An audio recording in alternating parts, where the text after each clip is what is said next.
Hi everyone, it's Pedro Bias, Go for Glory Stable. Today is October 5th, 2025. I'm founder and managing partner of the group, along with working along with Charlie Longo, our general manager. And this is the Racehorse video. So for this week. So we're gonna jump right into it. As usual, please like or subscribe when you watch these as it helps us on YouTube. So um, all right, so we're gonna start right same as we usually do, alphabetical order. So artist best. Artist best. He raced last night, and we'll just watch his replay because it was recent. There was a lot of discussion about it. And he was the favorite. Oh, that's the wrong horse. He was the favorite at Vernon Downs.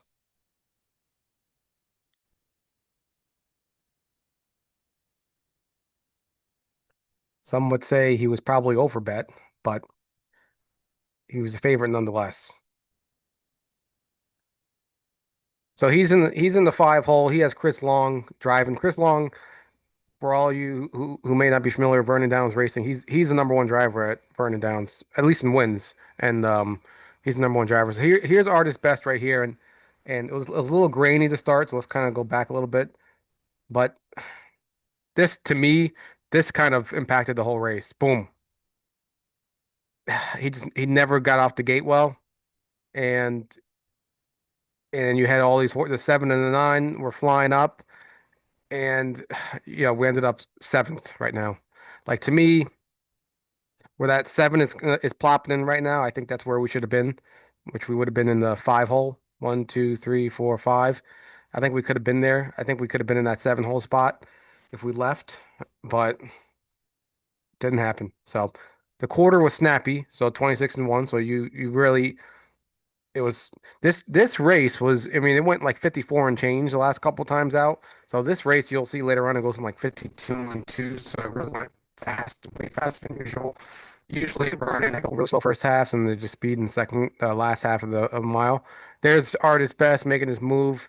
Once again, it's probably a little early. It's probably at what, 3/8, the 3/8 mark, maybe into a 55 half, and he's kind of actually motoring up, although this is not his style. And then the one pulls out right here, right next to him, and then we're like three wide right now. It just didn't work out, It just, it just didn't work out because then he had to take back. He lost all his momentum. He takes back behind that horse. You could have argued if he stayed on the rail the whole time, he would have been behind this two, which you know I guess hindsight is 2020, but I don't know if you want to be sitting behind that too. So yeah, I mean, I guess if he was sitting behind it too, I guess maybe he could have came up on the inside right now and got third. Still, it's this just didn't work out. I mean, it was a frustrating race. You got we're a 1-2 favorite with the five post, which is the best post in the racing, and you can't we can only do so much from an owner perspective. So that's kind of where it went right there, and we're gonna figure out the next spot. We can either go back to Vernon Downs next week, where he fits really well in that race. I mean, he's the favorite for a reason, or we can go, wait for Meadowlands, but then Meadowlands are only racing on a Saturday, not doing a Friday, so then you risk him not getting in for 2 weeks in a row. So figure it out. I think most likely we back at Vernon. We just gotta, he's a tricky horse. He needs to be um covered up. Like he likes to be on the rail with horses all around him. It's just kind of how he is. He doesn't like to be on the front by himself or on the outside first over or on the outside too early. It's just a kind of like a finicky horse. But if you give him the trip he wants, he'll perform. So anyway, that's Artist Best. We'll see what he does next week. It looks like my guess is Vernon Downs again, just so we don't miss another week. And then yeah, then we'll go from there. But Charming Princess, nothing news to note. She still just turned out in Ohio, waiting for Harrisburg sale. Her siblings I'm trying to think. She had a brother who sold. He didn't sell for much, but it's Colts are different than the Phillies. He sold for like 30 grand, I want to say. And we'll see overall what her family does. We're putting together the consignment now.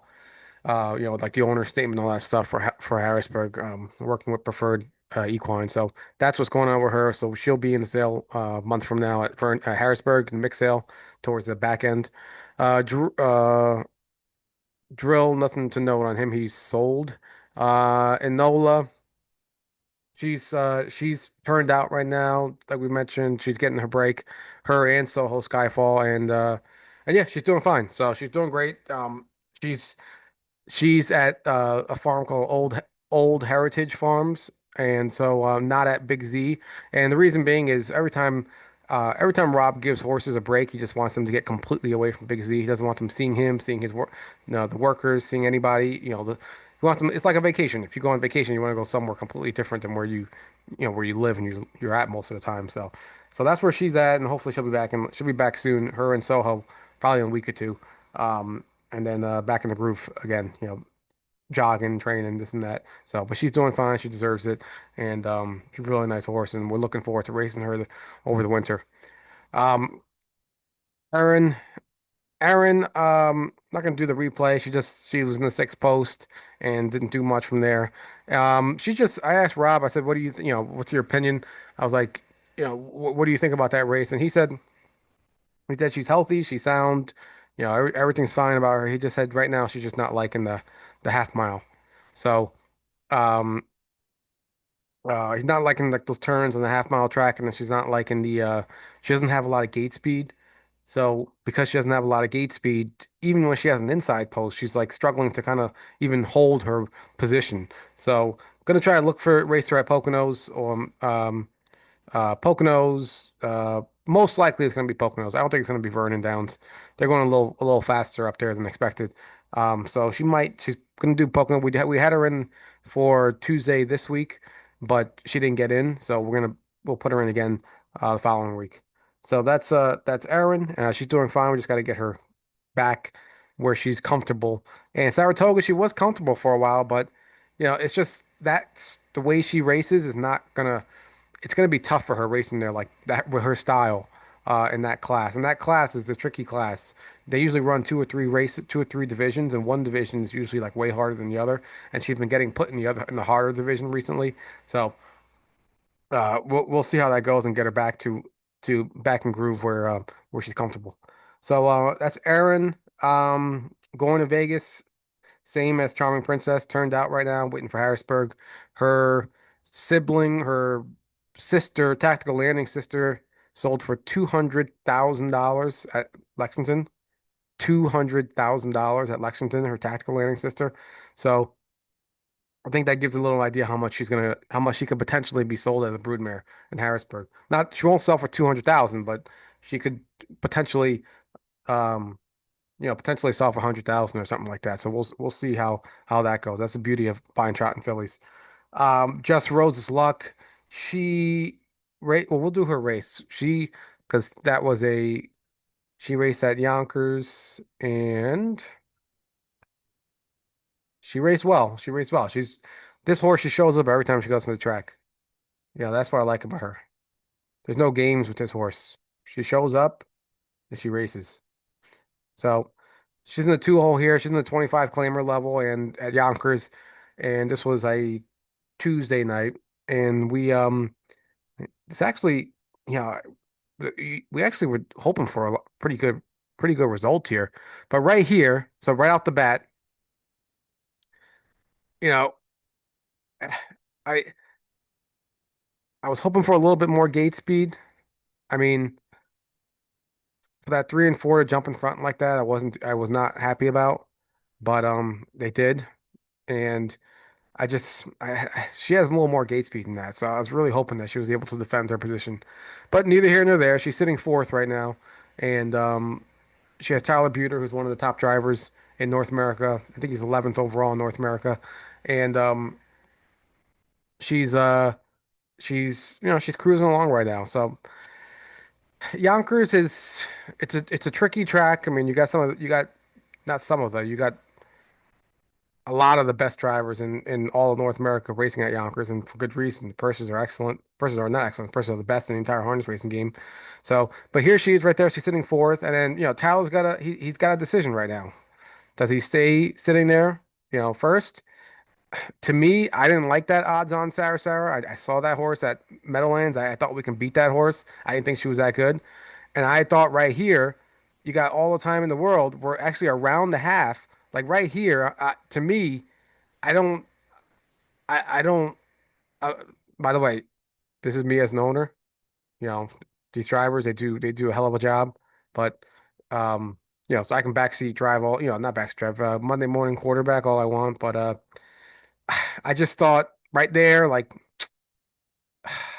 I thought there was a lot of chances to go first over and get in front of this three. And then he made a move to stay in the rail and go on the inside. Hopefully the three stays up and you shoot up the rail. But that three started going backwards. Once that three hit the 3/4 pole, just started going backwards. And then look, that one, Colin Kelly just bulldozed. He just bulldozed that horse right in front of us. And then we were here. I was hoping we can get fourth at least. And then she had no momentum. It's just you can't. There's only so much we can do from an owner perspective. So she raced well. The horse raced well. It's just the decision was just it just didn't go the right. It's just a wrong decision. But it wasn't how do I say it? It wasn't a careless thing. It was just the wrong decision. Tyler admitted it. He said he just made the wrong move. He should have went first over. So it's all good. He knows she's a good horse. So she's in to go next time. Back in the seven hole. It's ridiculous for this horse.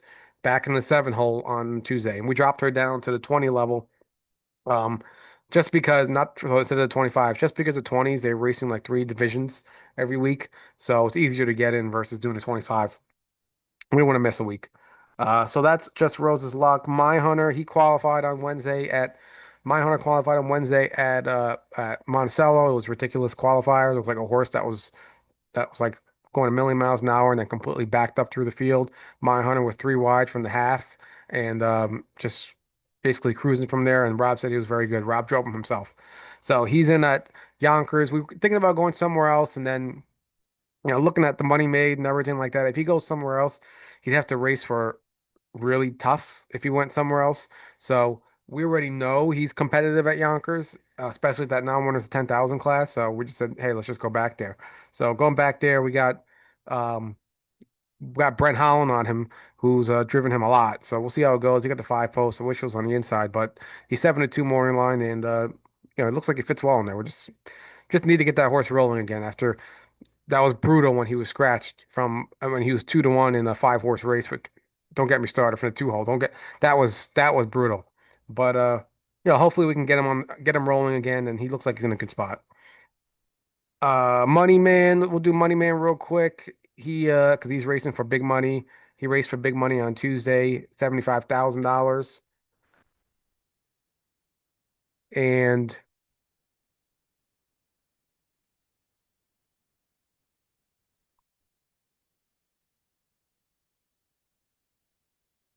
he's a two hole here. My Degenerate is the favorite, or Takedo Lindy, the five horse is the favorite. My Degenerate second favorite with the one horse. Takedo Lindy is the five horse. We're the two horse, and we got Brett Beckwith and Money Man. Brett Beckwith he usually always tries Money Man, and we push off the gate a little bit. I like how he did it right here. This is defending. He's defending his post position. So he's not letting that three and four get in front of him. If they're going to get in front of him, they're going to have to go all the way to the top, which is what the five is doing. That's, I think the five was Tyler Miller, and I think the father, Andy Miller, is driving the one. I want to say. I can't, it looks just by body type, it looks like the five is Tyler Miller. Um, and it was actually a little bit taller than I thought. I saw him at Tioga up close in the elevators, and I was like, oh, he's a little taller than I thought. I thought he was like a smaller guy. But um,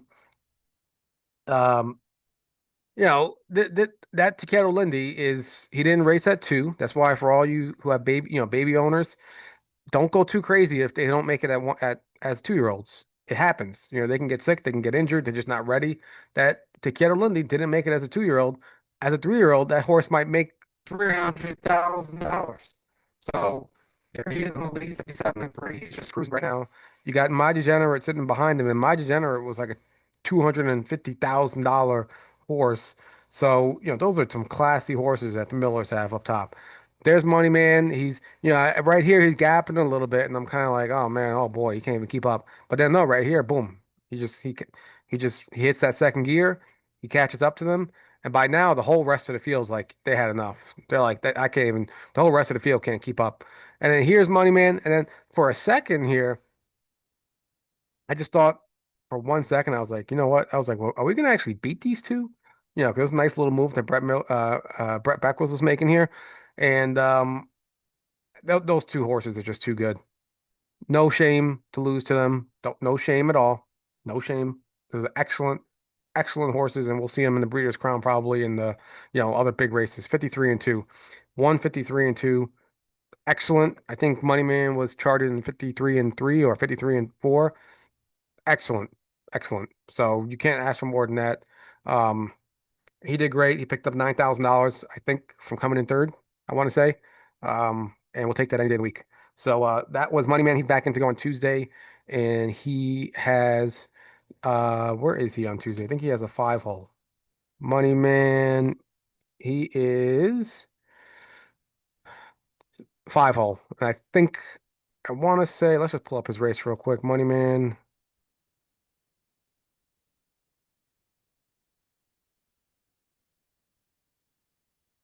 And he's the 5 horse. Oh, he's 5-2, so he's a 5-2 second favorite, tied with My Degenerate. Takedo Lindy's a 6, My Degenerate's a 7. And on the inside, you got Belmundo, who dominated Mass last year, but he must have got hurt or something. He didn't start this year until like August, so he must have got hurt.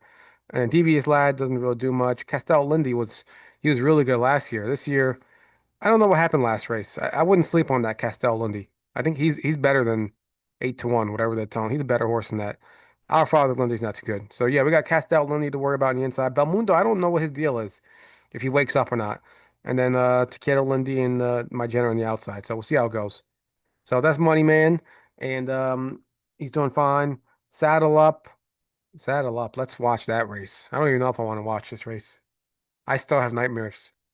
I still have nightmares from this race. I don't even I still am this brings me to chills to watch this race. So this is in Monday, I want to say. Monday at Yonkers. We are the 3 horse, 5-2. This is a 40,000 claimers. We were actually the 5-2 morning line favorite. So, you know, that goes to show that, I mean, that doesn't really mean too much in the grand scheme of things, but I mean, at least from a betting standpoint, I mean, it showed we belong. There he is right there, the 3 horse. He gets off the gate, and then, he actually gets in front of that 2 there, which I was happy to see. This 7 just completely blew up the entire race. This 7 blew the entire race up. 7 gets to the front here, and right here, I'm like screaming at Jordan, just get behind the 7. Just just get behind the 7, and then you can go around the 7 and get to the front. And then you can let the 1 retake and get to the lead. The 1's a favorite. Let the 1 retake and get to the lead. Then it's 1-3-7. That's what I was hoping. You know, it didn't happen. Once again, Monday morning quarterback. We're sitting here as owners. All we can do is watch. So I was not happy sitting third here, especially behind that 7. I think they're not showing the odds, but I'm pretty sure that 7 was like 40-1 or something like that, or 50-1. He was a bomb. Um, so there we are. We're sitting third. We're getting to the half right here. And Shakespeare, I'm not even that crazy about. He hasn't been that good lately. No, he did win, but he wasn't that good lately. 56 and 1. Now here, it's like you gotta go. Now you gotta go. That 7 is not even keeping up. I was watching this with my wife, and I was just like, yeah, like I said, it's easy for us. Yeah, I mean, now it's just the 7's completely going backwards. It's easy for us to to talk being owners, but then yeah, we're being shuffled all the way back. I mean, this is at this point, I'm like I'm about to go become an alcoholic or something at this point. I mean, this is This is something to watch. This is a race that makes you question life right here. This is a race like that. Man, man, that is hard to watch. So yeah, so the horse came out fine. The horse is fine. There's no issue with the horse. It just didn't work out. And that's what I tell everyone, like, there's only so much we can do as owners. And yeah, yeah, is it easy to critique? Yeah, I'm sure people can critique.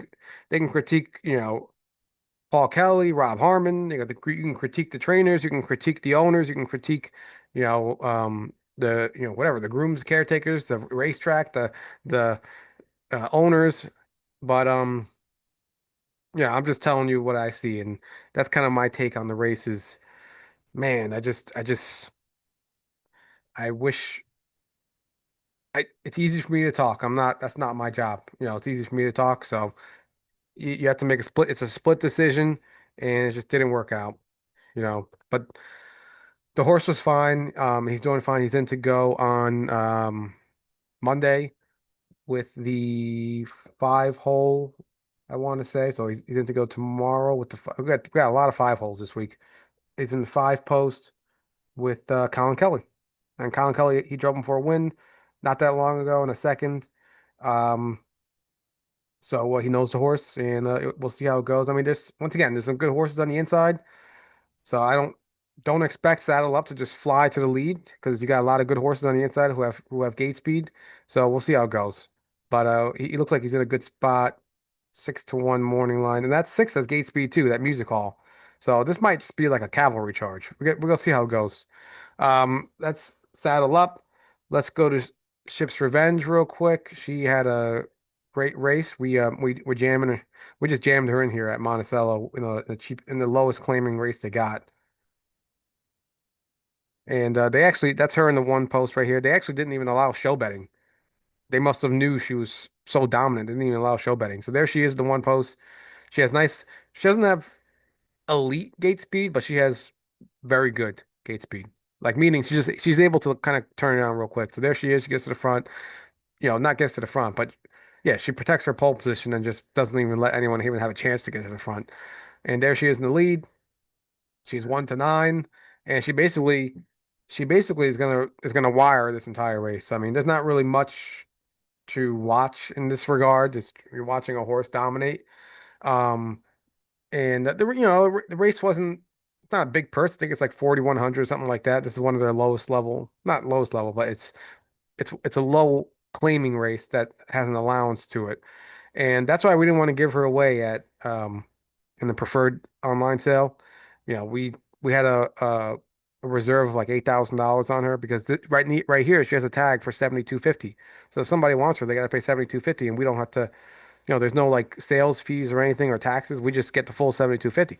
So um, it just you can't give horses away, even if you're frustrated with them or whatever. Like you got to like kind of keep your business mindset. Like, all right, well, it's still a good horse, and as we see here, we put her in here, and she's just wiring this field. That two looks like he's somewhat involved. She's somewhat involved, but then Ships looks like she gets a little lost in the lead here. She's not used to being on the lead, so it looks like she got a little lost a little bit up there. So Magical Mike Merton is just reminding her to keep going, and and then she eventually keeps going right here, and then she gets to that second gear, and then she's like, all right, let me just finish this race off. So she puts that two away pretty good, and then she's on cruise control the rest of the way. So yeah, it's a good spot for her over at Monticello. We tried to get her in Latin this week. She didn't get in, even though they had two divisions and she didn't get in. I was like, you got to be kidding me. So, but yeah, she's good. She's really good. Let's see if we can get one of our guys. Al was in there. Al Fiorita. It's not loading. It's not loading, Al. All right, Al, we'll get you another time. We got it's good to see one of our guys get in there for the winner circle. So that's Ship's Revenge. She's good. Just got to get her back in at Monticello. Skybox, he qualified. I just talked to Paul about that one. Paul Kelly, he qualified, and the lines don't tell the whole story. We couldn't watch the qualifier. It's at because it was at Plainridge, and you can't watch it. There's no replays. But Paul pretty much said so. It looked like he did a minute and two first half, and then a 101 second half, and the 31 and 2 last quarter. Paul, pretty much what happened here is this two horse was on the lead, as you can see here at the half.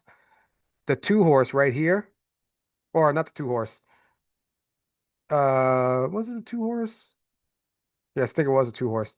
The two horse broke at the half, and he was in the lead. And pretty much what happened was he it was like a weird break where he kind of like stopped. He just completely went to a stop. It was like you see that sometimes where they don't ever really like gallop. He just goes to a complete stop. And then all the horses were like going crazy and like going around. But Skybox kept he actually broke a little bit, Skybox, when you see like the interfered right here. He actually did break because that horse broke right in his face and everyone pretty much went to a standstill. But or had to to go around and stuff. And is right at that three-quarter pole before the last quarter. So that's why those last quarter times are horrendous looking because you had a horse that completely stopped in the lead and it threw everyone off. And Skybox actually broke, but Paul talked to the judge and the judge just gave him an interference instead of an X for a break because if you get a break in the qualifier, then you got to qualify again. So Paul knows the judge; he's friendly with him, and he knew it wasn't really a break. He knew he was interfered with. So but he's good. Paul said he's still got to work. He's still working on him. He's not perfect. He's not there yet, perfect. But he was okay. And next step is just to race him. So that's the deal with Skybox. And we'll look for his next start. And then last but not least, we got Soho Skyfall. He is similar. I just mentioned him earlier with Enola. He's right now they're at Old Heritage Farm in Montgomery, New York. It's basically like these gigantic paddocks the size of like soccer fields, and they look like soccer fields. They're amazing. And he's just hanging out, and he's getting a well-deserved break. And then he'll be back in a week or two, and then get rolling again. And same thing, we want him rolling for the winter. So and he needed a break. When you went through what he did, coming from Australia, New Zealand, or no, Australia, and then um, Alaska, Chicago. I think I told you all this. The truck, it was ridiculous how long it took to get to New Jersey. So, and then he raced really hard, really well, week after week. So, nice horse. We'll get him nice and fresh and then get him ready to roll. So, anyway, that is the racehorse update for October 5th. Good luck with your horses and hope you all have a good week. Thank you.